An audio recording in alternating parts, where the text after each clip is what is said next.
Now, the message. Let's pray. God, help us to hear from you.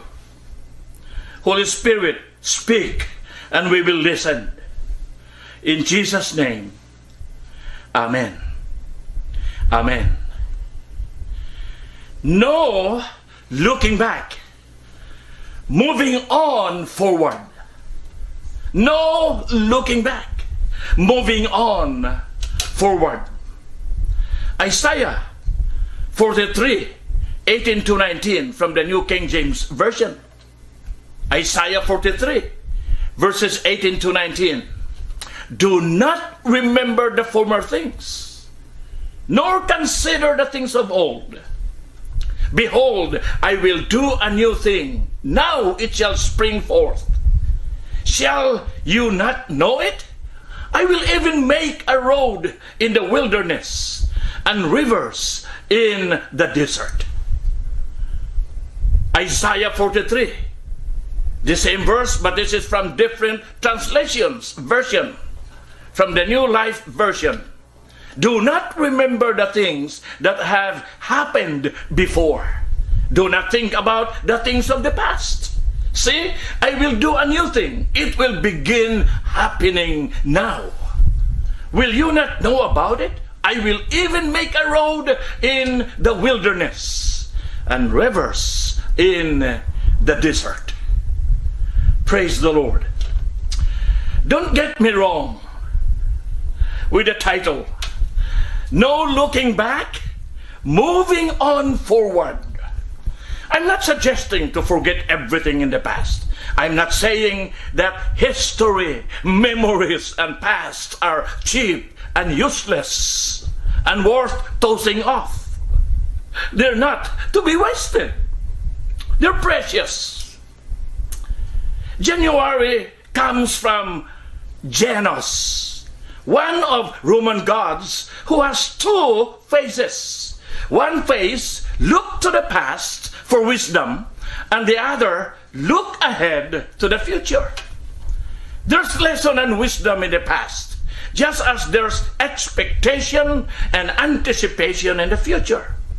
What I'm dealing here is the negative effect of the past that's holding back God's people from moving on forward.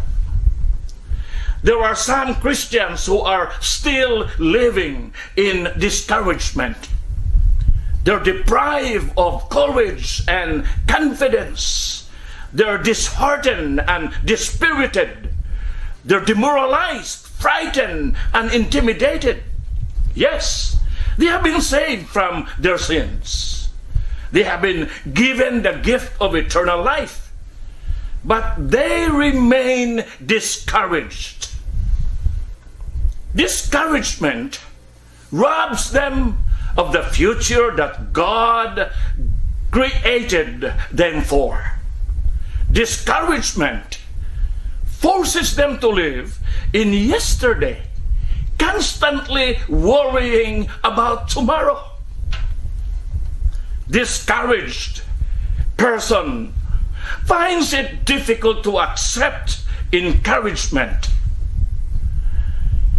The encouraged person wakes up in the morning and says, "Good morning, God. Thank you for this new day, Lord." But the discouraged person wakes up and says, "Good God, morning. Gosh, another day again." The Israelites were a people living in discouragement. They're living in captivity in the land of Babylon, taken from the promised land because of their many sins against God. They were at the lowest point that a nation could go. It felt as if the control had been taken from them. Another king gave them their orders. Another culture was forced upon them. And the Israelites were living in discouragement. God spoke to his people through the prophet Isaiah.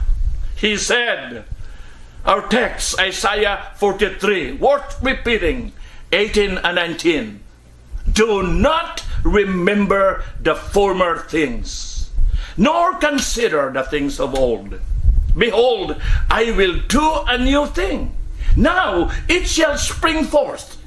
Shall you not know it? I will even make a road in the wilderness and rivers in the desert. Do you remember something that you did in the past? Something stupid that caused you to be embarrassed big time? It's recalled and replayed over and over in your mind, and it resulted to agonizing moments. That is where some Christians find themselves living, remembering and reliving past mistakes and failures over and over. I'm here to tell you, brothers and sisters, that this is not what God created us for. Our text says that God said to the children of Israel, do not remember the former things or consider the things of old. The New Life Version says, do not remember the things that have happened before. Do not think about the things of the past. These people were stuck in their past, reliving their mistakes, reminding themselves of the misery that they went through. And they were so busy reliving yesterday that they missed out on the life that God offers today. Here is the truth for you and for us today. Don't let your past stunt nor hinder your future. This is what salvation is about. It's new life, it's new hope, and it's new beginning. We can keep replaying yesterday's disappointments. We've got to open our eyes to what God wants to do today. Ask yourself this question. What is more important? My past or my future? Are you willing to find the answer to this question? Well, what are you living for today? You can look at how you act daily, and you will know if you are living for your past or your future. The Israelites were living their past. They were so busy recalling the good or bad old days that their present got filled with memories of yesterday. We can be guilty of this same thing in many different areas of our own life. Mikhail Gorbachev, Russia's chairman during President Ronald Reagan's time, says, if what you have done yesterday still looks big to you, you haven't done much today. It seems to me that Mikhail Gorbachev's perspective was in line with what God says here in our text. Do not remember the former things or consider the things of old.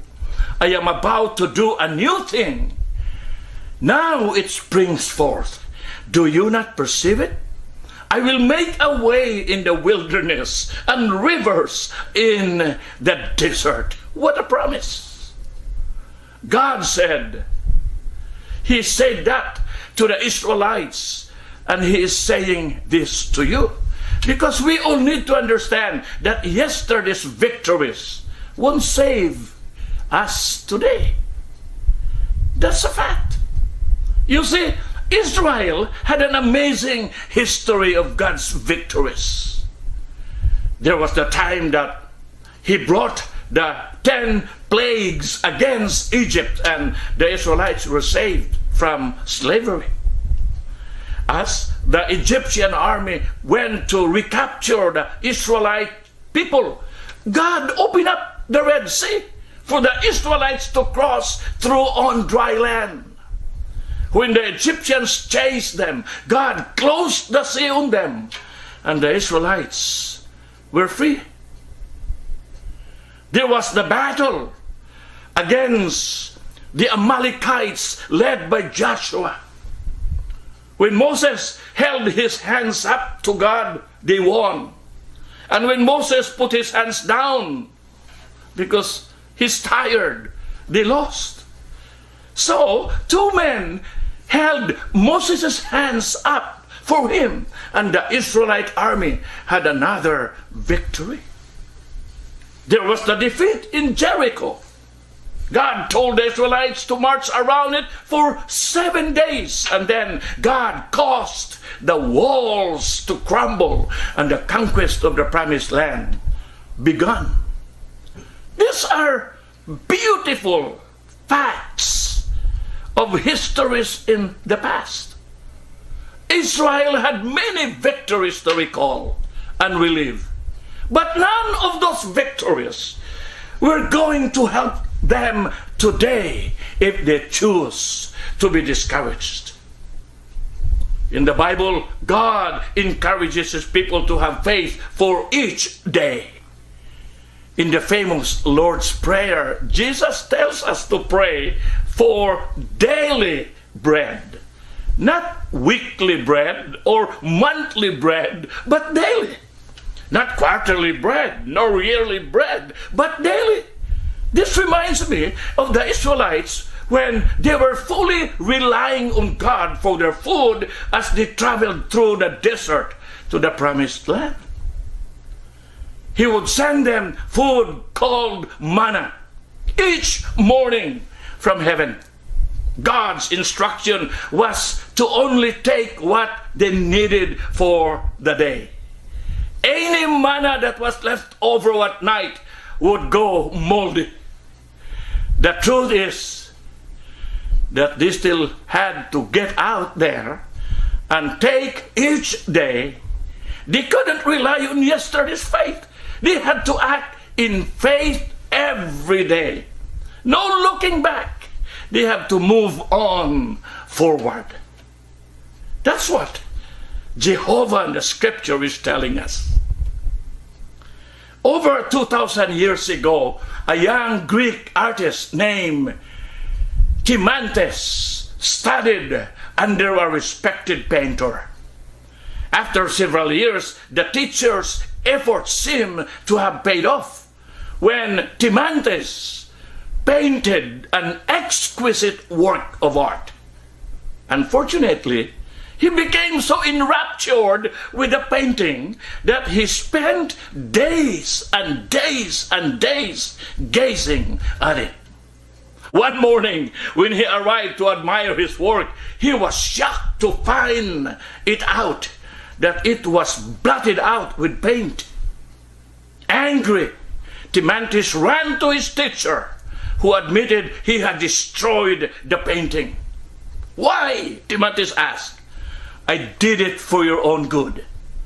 That painting was retarding your progress. Start again and see if you can do better." Timantes took his teacher's advice and painted the sacrifice of Iphigenia, which is regarded as one of the finest paintings of antiquity. Had Timantes didn't move on, the painting known as the sacrifice of Iphigenia would not have been painted. Every day, brothers and sisters, is a gift from God. And we are only deceiving ourselves if we think that we can live on the success of yesterday. We live looking forward, not looking back. Let me repeat that. We live looking forward, not looking back. This is the way that the Apostle Paul lived his life. Looking forward and not looking back. And it is a good thing Because Paul had a pretty nasty history to look back on. He had made some horrible mistakes. He stood there and held the coats of the men who were stoning Stephen to death. He was the persecutor of the church, so much so that Christians scattered all over the area to get away from Paul. But one day, on the road to Damascus, Paul had an experience with God. He had an encounter with God. The blinding light came down from heaven and Paul fell to the ground. God spoke to him and Paul repented of his sins. And in that moment, he received the gift of salvation. In that moment, all of his sins were removed from the sight of God. Paul used to be a Christian killer. But now, because of the gift of salvation, God called him righteous. God said, I forgive you. And Paul was a new man. God does this miracle in Paul's life. And Paul goes on to become a missionary, a theologian. His letters to churches he founded and his letters to those he mentored are included in the New Testament of the Bible. A lot of them. But do you think that Paul could have done all of that if he was focusing on the terrible things that he had done before he was saved? Do you think that he could have accomplished that if he had just focused on mistakes that he had made after he was saved? I don't think that Paul would have been a successful Christian if he was always looking back at yesterday. Philippians 3:12 to 14. Philippians 3:12 to 14. Paul said, I don't mean to say that I have already achieved these things or that I have already reached perfection, but I press on to possess that perfection for which Christ Jesus first possessed me. No, dear brothers and sisters, I have not achieved it. But focus on this one thing, forgetting the past and looking forward to what lies ahead. I press on to reach the end of the race and receive the heavenly prize for which God, through Christ Jesus, is calling us. Paul understood that there was more to being a Christian than being forgiven of your sins. It is important to realize that God has taken away all of your iniquities, but you are also running a race. No runner wins a race by looking back all the time. No runner who wins the prize is the runner whose eyes are focused on the goal. What is the prize that we are running after then? It is the prize of hearing God say to you and to us, well done, good and faithful servant. You see, when all is said and done, when your life is over, you will stand before God and give Him an account of your life. And wouldn't it be great if you could stand before God and say, Lord, I was obedient. I loved you and served you with all my heart, with all my mind, and with all my strength. Wouldn't it be great if your actions stood up before God as righteous and honorable?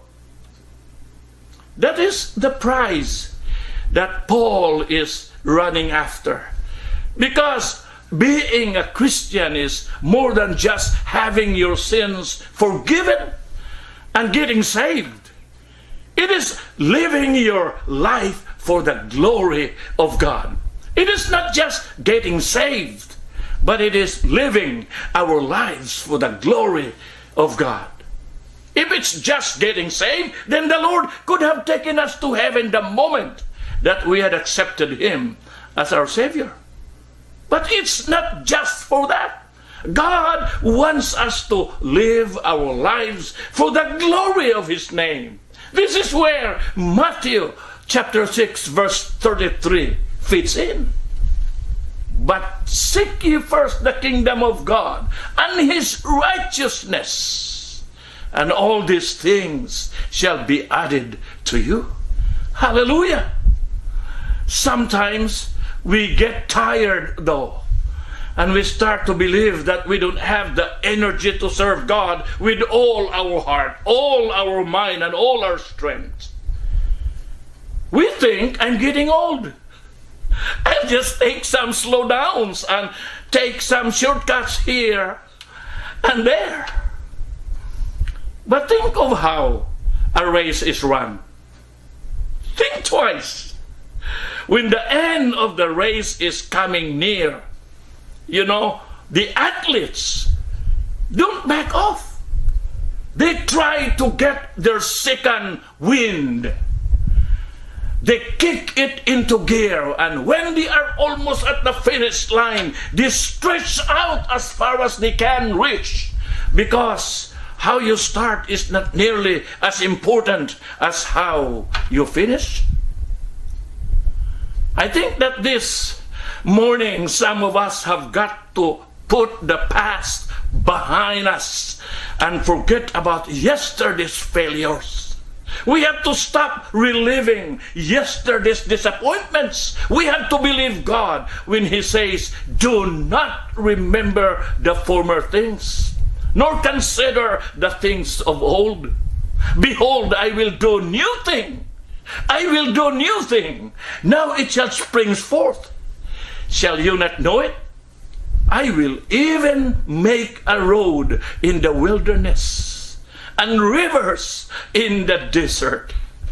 Isaiah 43, 18 to 19.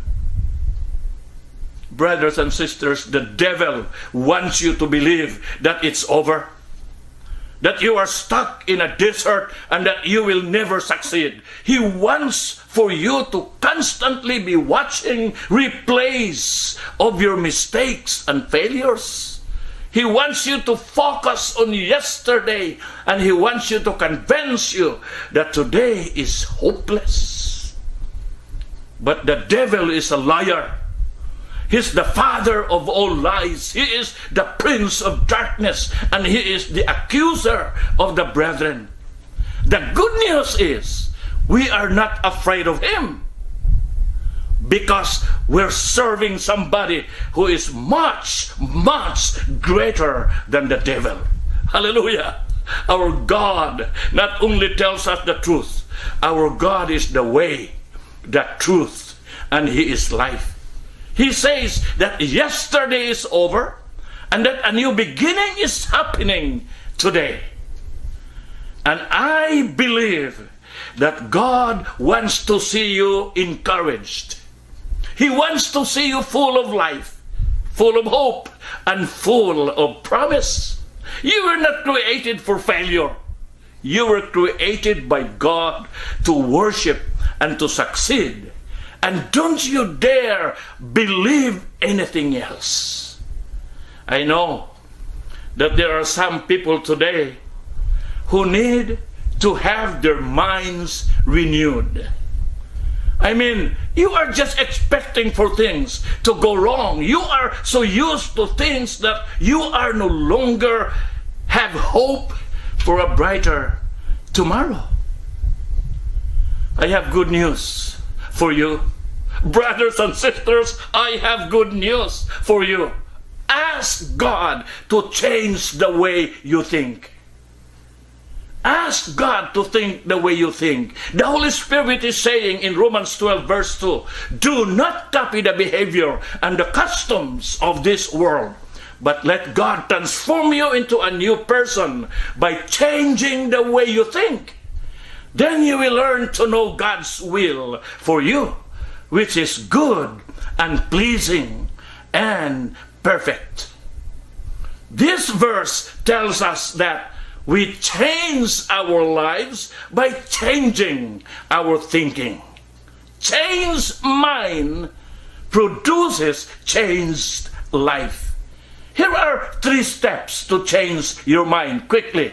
3 steps to change your mind. First, feed your mind with truth.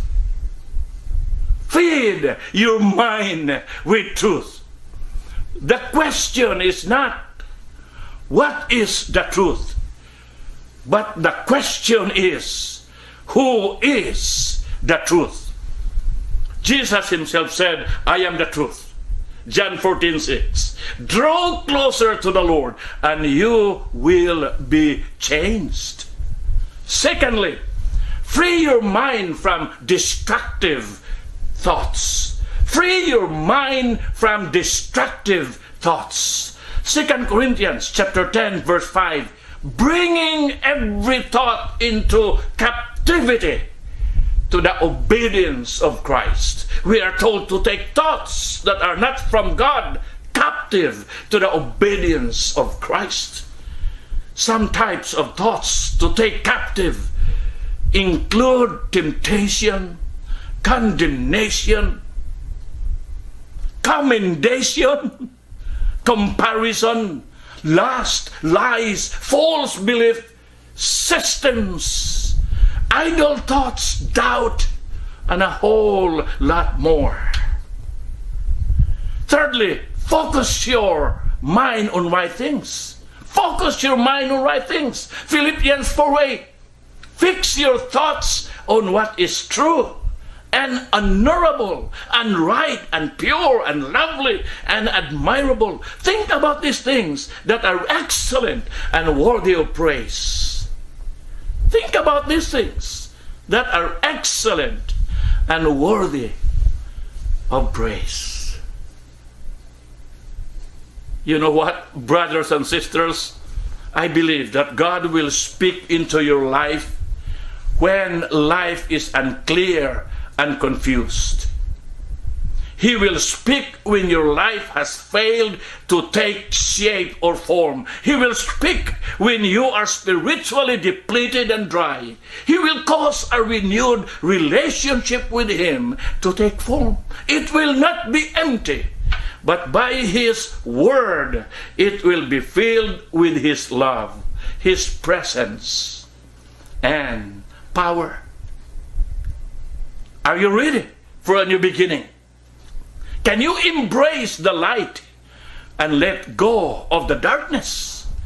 Can you leave behind the emptiness and embrace the life of being filled with God and truth? Let the Word of God dwell in your heart. Let it create a new you in beauty and power. As Christians, we can have the mind of Christ. We can think like Jesus thinks, but we have to give up control to God. Will you let Him take full control of your life this year, 2021? My prayer is, let Him. Let Him. Amen. Amen. Praise the Lord. Let's pray. Join me in this prayer in faith. Gracious Father, we have come to the end of this broadcast. You have been with us from the start to the end. For this, we are grateful, thankful. Thank you, Lord. Our Father, we thank you for your presence. You have ministered to us beautifully and powerfully. Your word, Lord, is life. Make it health and strength to all of us, Holy Spirit. May we practice what we have received from you today, that we may become like Christ and bear more fruit for the kingdom. Let everything we do be in line with your word. Let us submit to you, Lord God, and rely on you alone. Direct our paths and give us the confidence to follow your direction. May we thrive in all areas this week and this year, and be firmly rooted in you, Lord. In Jesus' name. Now, for the benediction. Open up all your containers and receive the benediction from the Lord. Colossians chapter 3, 16 to 17. Let the word of Christ dwell in you richly, teaching and admonishing one another in all wisdom, singing psalms and hymns and spiritual songs with thankfulness in your hearts to God. And whatever you do, in word or deed, do everything in the name of the Lord Jesus, giving thanks to God the Father through Him. May God the Father prepare your journey. Jesus the Son guide your footsteps. The Spirit of life strengthen your body. The three-in-one watch over you on every road that you may follow. In the name of the Father, in the name of the Son, and in the name of the Holy Spirit, let everyone say, Amen and Amen. Thank you for worshiping the Lord with us. Happy, hopeful New Year 2021, everybody. See you next Sunday. We all love you. Be well and be safe. God bless. Praise the Lord. Amen.